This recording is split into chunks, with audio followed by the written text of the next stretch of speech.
Oisin's Mother, Chapter 2. Late that night, when he was preparing for rest, the door of Fion's chamber opened gently, and a young woman came into the room. The captain stared at her, as well he might, for he had never seen or imagined to see a woman so beautiful as this was. Indeed, she was not a woman, but a young girl, and her bearing was so gentle and noble, her look so modestly high, that the champion dared scarcely look at her, although he could not by any means have looked away.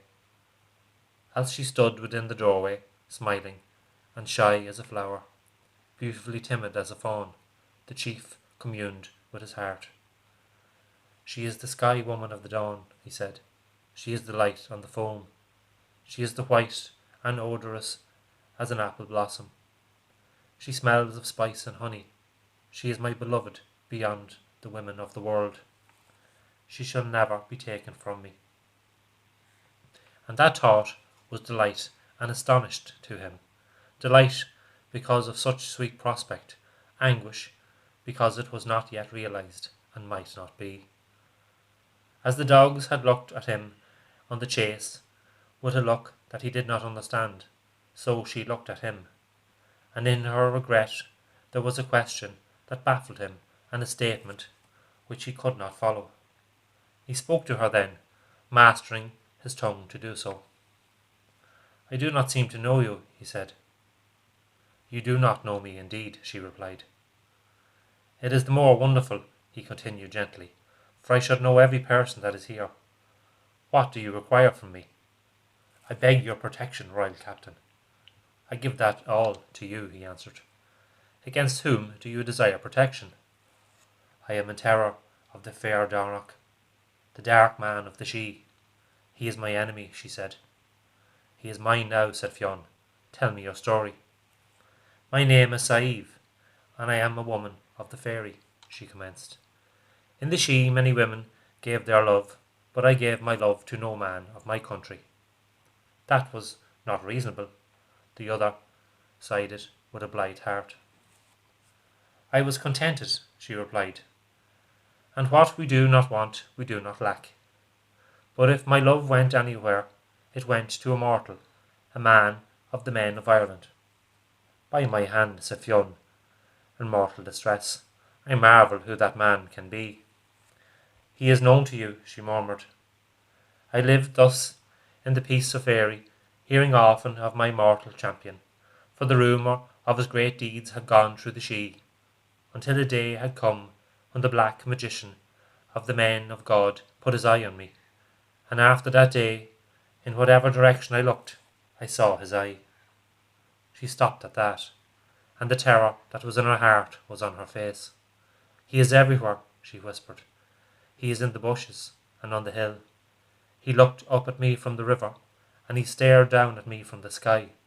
His voice commands out of the spaces, and it demands secretly in the heart. He is not here or there. He is in all places at all times. I cannot escape from him," she said, "and I am afraid." And at that she wept noisily and stared on Fionn. "He is my enemy," Fionn growled. "I name him as my enemy." "You will protect me," she implored. "Where I am, let him not come," said Fionn. "I also have knowledge. I am Fionn, the son of Uil, the son of Basna, a man among men and a god where the gods are. He asked me in marriage," she continued, "but my mind was full of my own dear hero, and I refused the dark man. That was your right, and I swear by my hand that if the man you desire is alive and unmarried, he shall marry you, or he will answer to me for his refusal." "He is not married," said Saïve, "and you have small control over him." The chief frowned thoughtfully. "Except the High King and the kings I have authorized in this land." "What man has authority over himself?" said Saïve. "Do you mean that I am the man you seek?" said Fionn. "It is to yourself I gave my love," she replied. "This is good news," Fionn cried joyfully. "For the moment you came through the door I loved and desired you, and the thought that you wished for another man went into my heart like a sword." Indeed, Fionn loved Saïve as he had not loved a woman before, and would never love one again. He loved her as he had never loved anything before. He could not bear to be away from her. When he saw her, he did not see the world, and when he saw the world without her, it was as though he saw nothing, or as if he looked on a prospect that was bleak and depressing.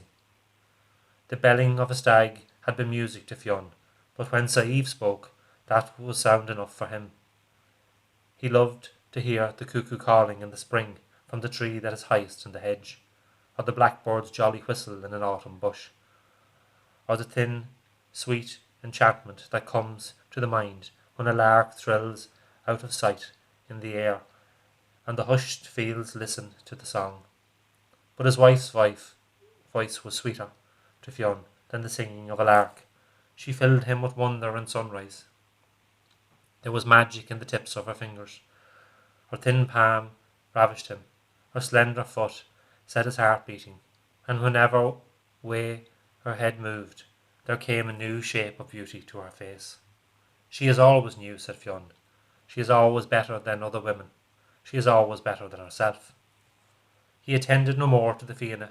He ceased to hunt. He did not listen to the songs of poets or the curious sayings of magicians. For all of these were in his wife's, and something that was beyond these was also in her. She is the world and the next one. She is completion, said Fionn.